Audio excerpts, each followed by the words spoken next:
Онцгой байдлын цаг нэвтрүүлгийг хэлж байна. Нэвтрүүлгийн эхэнд бүгд найрамдах Итали улсын элчин сайдын яамтай хамтран зохион байгуулсан зөвлөлт хуулзын талаарх мэдээллийг хүргье. Энэхүү зөвлөлт хуулзыг зохион байгуулснаар тус улстай онцгой байдлын байгууллага гамшигаас хамгаалах салбарт хамтын ажиллагааг эхлүүлэх боломжийг бүрдүүлсэн юм а. Бүгд найрамдах Итали улсын гадаад хэрэг олон улсын хамтын ажиллагааны яамнаас Итали улсын иргэний хамгаалтын газар олон улсын байгаль орчны хяналтын төвийн судалгааны сан гамшиг төсвөртэй дэд бүтцийн эвсэл зэрэг байгууллагуудаа хамтран байгалийн гамшигыг дэвсгэрлэх чадах бүхий дэд бүтцийг бий болгох үндэсний хүчин чадлыг нэмэгдүүлэхин төслийг онцгой байдлын ерөнхий газартай хамтран хэрэгжүүлж байна. Хамтын ажиллагааны хүрээнд гамшигыг дэвсгэрлэх чадах бүхий дэд бүтцийг бий болгох үндэсний хүчин чадварыг нэмэгдүүлэх сэдв талуудын зөвлөлт хуулзалтыг дэд бүтэц түүний гамшиг эрсдлийг бууруулахтай холбоотой асуудал эрхэлсэн төрийн яам агентлаг холбогдох шинжлэх ухааны байгууллагуудын мэргэжилтнүүд эрдэмтэн судлаачдыг оролцуулан зохион байгууллаа. Энэ төслийн хүрээнд бид нар одоо өнөөдөр Монгол оронд бий болж байгаа цаашид одоо эрсдэл дагуулах энэ дэд бүтцийн байгууламжийг одоо хэрхэн сайжруулах уу, байгалийн гамшигыг одоо даван туулах, сөрөн төсвөрлөх чадварыг одоо бий болгоход энэ талуудын оролцоог хэрхэн одоо бүрдүүлэх үү, дээр нь дүрм журам стандарт, норм мөн одоо чадахыг хэрхэн бүрдүүлэх гэдэг талаар бас сайн туршлагыг Итали улсаас одоо олж авах, бусад одоо хэрэгжүүлсэн одоо улсуудаас одоо туршлага одоо солилцох замаар цаашд одоо үндэсний хэмжээний чадварыг бүрдүүлэх бас суурийг тавьж байгаагаар ач холбогдолтой гэж одоо үзэж байгаа. Энэхүү төслийн зорилго нь болохоор Монгол улсад дэд бүтцийн гамшиг төсвөртэй байдлыг одоо нэмэгдүүлэх гол зорилготой. Итали улс нь бол одоо Монгол улстай бас олон талаараа ижил төстэй нийтлэг зүйл байдаг. Үүний нэг нь байгалийн гаралтай аюулт үзэгдэл бол Итали улсад тохиолддог. Тэгээд үүнээс үүдэлтэй дэд бүтцэд бол маш их хэмжээний хохирлол жил бүр ингээд учирдаг. Тэгээд Итали улс бас энэ асуудлаа шийдвэрлэхэд бол олон шинэлэг, санаа, технологи, инновацыг бол нэвтрүүлсэн байдаг. Энэхүү туршлагаас одоо Монгол улсад хуваалцах холбогдохын төрийн байгууллага тийм ээ. Гал практикийн чадваржуулах нь бол бас энэ төслийн зорилго байна. Байгалийн гамшиг дэвсгэрлэх чадах бүхий дэд бүтцийг бий болгох үндэсний хүчин чадахыг нэмэгдүүлэх төслийг Монгол, Бангладеш, Бутан, Энтэг, Мальдив, Непал, Пакистан, Шри-Ланк зэрэг улсуудад хэрэгжүүлж байгаа юм. Төсөл хэрэгжиж байгаа улс орнууд гамшигыг сөрөн дэвсгэрлэх чадах бүхий дэд бүтцийг байгуулах туршлага мэдээлэлээ хуваалцаж холбогдох мэргэжлийн алба хаагчдыг чадахжуулах юм а. Харин энэхүү төслийг хамтран хэрэгжүүлснээр Монгол улсын хувьд онцгой байдлын байгууллага гамшигаас хамгаалах салбарт хамтын ажиллагааг эхлүүлэх, өргөжүүлэх эхлэлийг бий болгоод байна. Нөгөө талаасаа бүгд найрамдах Итали улсын одоо иргэний хамгаалтын газартай одоо хамтын ажиллагаа цааш одоо тогтоох ингээд хамтсан одоо төсөл хөтөлбөр хэрэгжүүлэх албан хаагчдаа урт богино хугацаанд одоо сургаж бэлтгэх хоёр талын хамтын ажиллагааны талаар харилцан туршлага мэдээлэлээ солилцох юм эхлэл тавигдж байгаагаар авч ач холбогдолтой юм аа. Монгол улс бүгд найрамдах Итали улс хооронд дипломат харилцаа тогтоосны 55 жилийн энэ он тохиож байна. Ой хүрээнд гамшигаас хамгаалах салбарын хамтын ажиллагааг эхлүүлж, тус улсын гамшигаас хамгаалах сайн туршлагыг судлах боломж бүрдсэн гэдгийг талуудын зөвлөлт хуулзалтаар онцолсон юм а. Ой хоёрын төмрийн нөхцөл байдал авчирхжүүлсэн арга хэмжээний талаарх мэдээллийг онцгой байдлын цаг нэвтрүүлэг тоомлон хүргэж байна. Анх 3 дугаар сарын 6-ны өдөр Дорнод аймгийн Булган суманд бүртгэгдсэн ой хоёрын төмрөөс хойш өнөөдрийн хүртэл буюу 8 дугаар сарын 8-ны хүртэлх хугацаанд 15 аймгийн 73 сум нийслэлийн 3 дүүрэгт нийт 216 удаагийн ой хоёрын төмрийн дуудлага бүртгэгдсэн байгаа юм. Өнгөрсөн оны мөн үетэй харьцуулахад ойн төмөр 1.5 дахин, хээрийн төмөр 1.2 дахин буюу ой хоёрын төмрийн дуудлага 2.5 дахин өссөн үзүүлэлттэй байгаа юм. Ер нь ой хоёрын төмрийг унтраах ажиллагааг зохион байгуулахад учирж исэн хүндрэлүүд ер нь юу байсан бэ? Энэ жилийн хувьд бол тохиолдож байгаа нийт ой хоёрын гал төмөр нь одоо Монгол орны хойд хэсэг буюу ойн сүмхий газруудаар гарч ийн. Энэ маань хөвч тайга тийм ээ. Одоо хүн автомашин техниктэйгээр одоо очих боломжгүй газар бол их төмрүүд гарсан байгаа. За энэ дээр бол онцгой байдлын байгууллагын агаараас 90-ийн аврах 111-р ангийн одоо нислэг тэргийг одоо төмрийн голомтонд алба хаагчдаг одоо тээвэрлэн хүргэж унтраах ажиллагааг зохион байгуулсан байгаа. За мөн орон нутгийн мэргэжлийн анги сайн дурахны одоо туулах чадвар сайтай автомашин техникийг хосолтой ажиллаж төмрийн голомтонд алба хаагчдаг бол мэргэжлийн анги сайн дурах хэсгийнхнийг одоо дайчилж хөргөх тийм ээ унтраах ажиллагааг зохион байгуулсан байгаа. Энэ жилийн хувьд 3 сар төмөр бүртгэгдсэн. За хамгийн сүүлийн төмөр одоо хүртэл төмөрийн дуудлагатай бас байгаа. Тэгэхээр ингээд хугацааны хувьд маш ингээд уртссан байна л да. Төмөрүүдийн одоо онцлогуд бас юу байсан бэ? Унтраах ажиллагааны одоо юу гэдэг хөвдөгтэй байсан, унаангахтай байсан ингээд тухайн шалтгаан төслүүд бас нэлээдгүй байсан шүү дээ. Энэ жилийн үед бол одоо дэлхийн дулаалтай холбоотойгоор одоо Монгол улсын хэмжээнд одоо маш их одоо хуурайшилттай байна. Одоо ойнтгой хуульд зааснаар одоо 3 сарын 20-оос 6 сарын 10, за 9 сарын 20-оос 11 сарын 10 нь одоо төмөрийн нэн аюултай буюу хуурайшилтын үе эрсдэл өндөр байна гэж хуулинд заагаад өгсөн мөртлөө одоо энэ жилийн үед бол одоо хуурайшилтын эрсдэл болоо одоо хүртэл одоо 8 дугаар сар хүртэл одоо өндөр эрсдэлтэй байгаа нь одоо төмөр гарах, төмөр удаан хугацаагаар үргэлжлэх бас тийм онцлогтой. Дээрээс нь төмөр унтраах ажиллагаад одоо төмөр гарч байгаа сум орон нутгийн тэр хөвч тайгад гарч байгаа төмөрүүд маань ихэнхдээ модон дундаа тийм ээ ой сан бүхий газар гарч байгаа учраас маш их үнэнг мод ихтэй, дээрээс нь маш олон жилийн ингээ хуримтлагдсан хөвдөлтөө тэр маань бол унтраах ажиллагаанд бол маш хүндрэлтэй байсан. Төдий ч одоо манай алба багшд бол хуулиар хүлээсрүүгээ бол биелүүлж унтраах ажиллагааг зохион байгуулж байна. За төмөр унтраах ажиллагаанд бол онцгой байдлын ерхий газрын дарга болон онцгой байдлын ерхий газрын тэргүүндэд дарга штабын даргын шийдвэрээр онцгой байдлын ерхий газраас одоо холбогдох халбан тушаалтнуудыг төмөрийн голомтод илгээж одоо төмөр унтраах ажиллагааг удирдлага зохион байгуулалтаар хангаж ажилласан. За дээрээс нь хамгийн сүүлд буюу Монгол улсын шадар сайтын 93 дахь тушаалаар батлагдсан бүсийн төвийн ажиллах журам байна. Тэрний дагуу одоо бүсийн төвүүд одоо төмөр унтраах ажиллагааг бүсийнхаа хэмжээнд, аймаг, сумдынхаа хэмжээнд одоо зохион байгуулж одоо удирдлага зохион байгуулалтаар хангасан байгаа. Яагаад энэ төмөрүүд ийм удаан хугацаанд унтраах ажиллагааг зохион байгуулад байна вэ гэдэг асуудал тийм ээ. Саяны хэлдгээр нөгөө хураашилт, за тухайн орон нутгийн онцлог гээд ингээд шалтгаалсан зүйлүүд бас байгаа баг. Нэг том төмөр ингээд олон хоног сараар ингээд үргэлжлэж байгаа асуудал биш.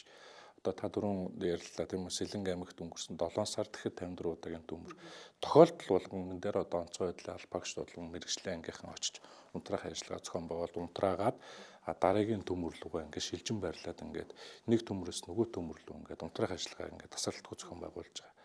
Тийм асуудал байна. Тэгээд иргэд маань болохоор нэг төмөрийг ингээд олон хоногоор үргэлжилсэн тийм байдлаар харж байгаа бол энэ бол буруу. Яагаад тэгэхээр нөгөө нэг өнгөрсөн сард тохиолдсон нийт төмөр дээр одоо 54 төмөр дээр бүгдэн дээр нь одоо онцгой байдлын байгууллага орон нутгаас хүмүүс очиж ажиллаад одоо дараагийн төмөр рүү шилжиж ажиллаж байгаа. Энийг бас тэг удаан хугацаар ажилласан гэж харж байгаа бах. Улсын хэмжээнд бүртгэгдсэн ой хоёрын төмөрийг унтраах ажиллагааг нисдэг тэргээр зохион байгуулах ажлыг бол тасралтгүй зохион байгуулсан. За онцгой байдлын ерхий газрын харийн агаараас эрийн хаан аврах 111 дугаар анги болон зөвтгчний нисдэг тэргээр алба агштыг голомтонд хүргэх, тандалт хийх, мөн одоо тээвэрлэн буцааж байршилт хүргэх гэмэт ажиллагааг бол тасралтгүй зохион байгуулсаар байгаа юм. За ой хоёрын төмөрийн голомтонд одоо нисдэг тэргээр үүрэг үүсгэсэн алба агчийн яриаг та бүхэндээ үргэлжлүүлэн хүргэе. Агаараас ой хоёрын төмөрийг тандах, за дээрэс нь алба агштыг хүргэх, буулгах, сэлгэх гэдэг ингээ маш олон ажлуудыг маш олон цагийн хугацаатаар зохион байгуулсан. Онцгой байдлын харийн агаараас эрийн ах 111 дугаар анги нь 4 сарын 28-наас эхлүүлэн одоо хүртэл төмөрийн нислэгээ үргэлжлүүлсээр байна. 4 сарын 28-наас эхлүүлээд одоогоор манай анги маань 230 гаруй нислэгийн цагийг одоогоор үйлдсэн байна. Нийтдээ 750 гаруй албаа хаагчийг тээвэрлсэн. Тухайн тээвэрлэж авах хугацаанд мэдээж тандалтын нислэг бас үйлдсэн. Газар орны нөхцөл байдлууд ер нь ямар байсан бэ? Хамгийн эхлээд биднэрт тулгардаг асуудал гэвэл цаг агаарын нөхцөл байдал. Мэдээж их тайхтай, манан их буусан байдаг. Газар нь харагдахгүй. Дараад нь гэх юм бол буулгах газар нь өөрөө олдоц маш багтаа, маш их ойтой. Тэгээд ойролцоогоор азтай байх юм бол нэг 500-аас 400 м ойртож буулгадаг. Бүр холдлоо гэхэд 5 км-тэй радиустай ер нь бол буулгадаг. Тиймэрхүү байгаа. Мэдээж одоо буулгахад бол маш хэцүү. Газрууд байгаа, хөвд ихтэй, намаг ихтэй. Ерөнхийдөө буулгаж байгаа газар нь маш их бургастай байж идэг. Тэгээд тухайн газар орныг нь үнэлээд бууж байгаа бид нэр. Цагаагаар нөхцөл байдал, газар орны нөхцөл байдал гэдэг нэг хүндрэл бэрхшээлүүд маш их байна. Тухай барт шийдвэрүүдийг мэдээж нисгч нар өөрсдөө гаргаад албаагчтай зөвөрлөх, буулгах ажлыг бол зохион байгуулсан байна. Тий, мэдээж нөхцөл байдал болгон бол бүгд дандаа өөр байдаг. Яагаад гэвэл нэг ижлэгэн газар талт гэж юусоо байхгүй. тухай бүрт нь яг манай алба хаагчид маань яг шийдвэр гаргаад жингийн тооцоо болон хичнээн хүн тээвэрлэх боломжтойг тооцоод ерөнхийдөө явж байгаа одоо. Бас одоо юу гэдэг онцгой дэлхийн ерхий газрын галтан үрдийн тэмцэх газраас сансраас хиймэл дагуулаар энэ одоо Хүсгэл аймгийн тэр суманд төмрийн голомт илэрлээ гэдэг мэдээллийн дагуу та бүхэн бас очиж тандалт хийдэг шүү дээ, тийм ээ. Тэр тандалтын юуг бас хэрхэн зохион байгуулах ажлыг хийсэн. Тэгээ тухайн одоо гал унтрааж байгаа багийн ахлагчийг нь аваад тухайн орон нутгийн бас хамтарч байгаа бүлэг болон хүмүүсээс нь аваад тэгээ тандалт буюу ингээд тухайн гарч байгаа галыг нь тойроод хичнээн метр квадраттай гал гарсан хэрэг хүн хэрэгтэй байгаа гэхийн тэр тандалтын нислэгээрээ бид нэр ерөнхийдөө бол төлөвлөгөө гаргах одоо хамгийн том суурь нь болж өгдөг гэсэн.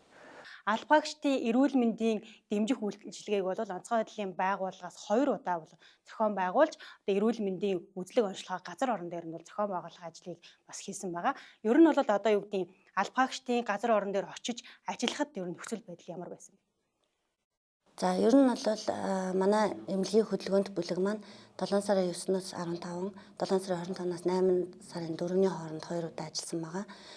Энэ үед бол албаагчд маань төмрөөс төмрийн хооронд ингэж шилжиж одоо олон хоногоор ажилласан учраас мэдээж одоо нэг ой хэрийн төмөр бол маш удаан хугацаагаар угаарын хий хордлогууд маш их илэрсэн байсан.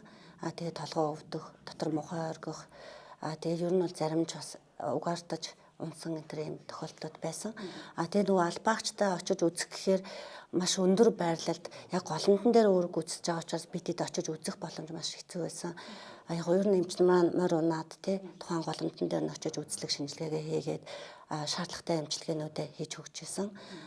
Мөн явгнаарч 3-4 цаг алхаж тэр голомтын газар нь очиж одоо нөгөө галаа унтрааж байгаа учраас тэнд нь эмчилгээ үйлчилгээ хийж ирсэн.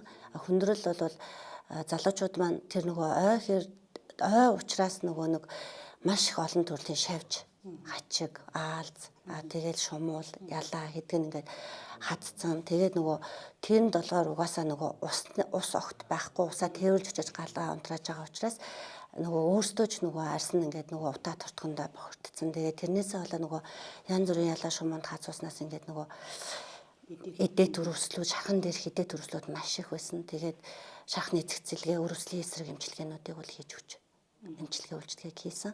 Нийтдээ 2 удаагийн явалтаар 14 төмрийн голомт дээр 665 албаагч болон энгийн иргэдэд эмчилгээ үйлчилгээ үзүүлсэн. Ингээд нөхцөл байдлыг яриад байвал асуудлууд маш их байна л да. Ер нь ингээд хүрэлцэн очих зам харгуу ч гэдэг юм уу тий. Одоо тэгээд очиход албаагчдын одоо эрүүл мэндийн нөхцөл байдал ингээд таны түрүү хэлж шít. Ийм нөхцөл байдлууд илэрж ирсэн гэдэг. Тэгэхээр нөгөө тэнхрэг гэдэг юм дархлаад эмчилгээ үйлчилгээ хийснээрээ бас даваа талууд юу байсан бэ? Ер нь бол тухайн орон нутаг дээр мэдээж дээр хүн очих боломжгүй газрууд бид нар бол 31 зил 131 машинаар байнга явж байсан. Тэгээд нөгөө мэдээж эмнэлэг очих боломжгүй газар очиод эмчилгээ үйлчилгээ хийж байгаа учраас дараагийн одоо нөгөө төмөрлөө шилжин ажиллах боломжийг одоо тэгээд хурдан ажиллаж хурдан төмрөө унтраахад нь боломж олгож исэн болов. Тэгээд мэдээж одоо 4 сараас хойш ингээд төмрөөс төмөр дамжаа явцсан залуучууд маань бас мэдээж хүнл учраас ядарсан байсан. Тэгээд манай багт бол уламжлалт сэргийн засгийн 3 эмч явж байсан. Тухайн үед нь толгой барих одоо тэр хүнд одоо ус үүрэл явж байгаа. Тэгээд тэр тоног төхөөрөмжүүдийг үүрээ явж байгаа учраас бүгд ингээд нурууны булчингийн чангаралтай энэ төр байсан учраас тухайн үед нь бас нэг барай засал тэгээд бомбждгэж юм ингэж хийгээд ганц 2 удаач гэсэн ямар ч байсан зөөрийн нарилгаад тэгээд дараагийн төмөрлөө шилжиж ачих боломжийг нь бол олгож исэн болов гэж бодож байна. Улсын хэмжээнд бүртгэгдсэн ой хоёрын төмрөг унтраах ажиллагааг онцгой байдлын байгууллагаас удирдлага зохион байгуулалтаар хангаж бүх талын ажил үйлчлэгийг бол зохион байгуулсаар байгааг та бүхэн сая мэрэгжлийн албаагчдын ярианаас бас ойлгосон гэхэд итгэлтэй байна. Дэлхийн дулаар л уур амьсгалын өөрчлөлттэй холбоотойгоор Монгол улсад төдийгүй олон улсад тохиолдож байгаа гамшиг ослын тоо давтамж бол нэмэгцээр байгаа. За гамшиг ослын тоо давтамжаас гадна хугацааны хувьд бол өөрчлөлтүүд гинтийн ийм өөрчлөлтүүд бол ажиглагдсаар байгаа юм а. Тиймээс иргэн бүр одоо гамшиг ослоос өрсөн сэргийлэх мэдлэгтэй байх, гамшигаас хамгаалах, мэдлэг дээшлүүлэх, сургалтанд хамрагдах, мөн одоо мэрэгжлийн байгууллагаас өгж байгаа заавар зөвлөмжийг дагаж болцсошгүй одоо гамшиг ослоос өрсөн сэргийлэх арга хэмжээг хэрэгжүүлдэг байх шаардлага бас бий болсоор байгаа. Тиймээс иргэд та бүхнийг өрсөн сэргийлэх мэдлэгийн дээшлүүлж онцгой байдлын байгууллага болоод бусад байгууллагаас өгж байгаа өрсөн сэргийлэх арга хэмжээ, мэрэгжлийн байгууллагын зөвлөгөө үйлчилгээг тухай бүрт хүлээн авч сэргийлэх арга хэмжээг хэрэгжүүлдэг байхыг зөвлөж байна. Онцгой байдлын цаг нэвтрүүлэг энэ түрээд өндөрлөж байна.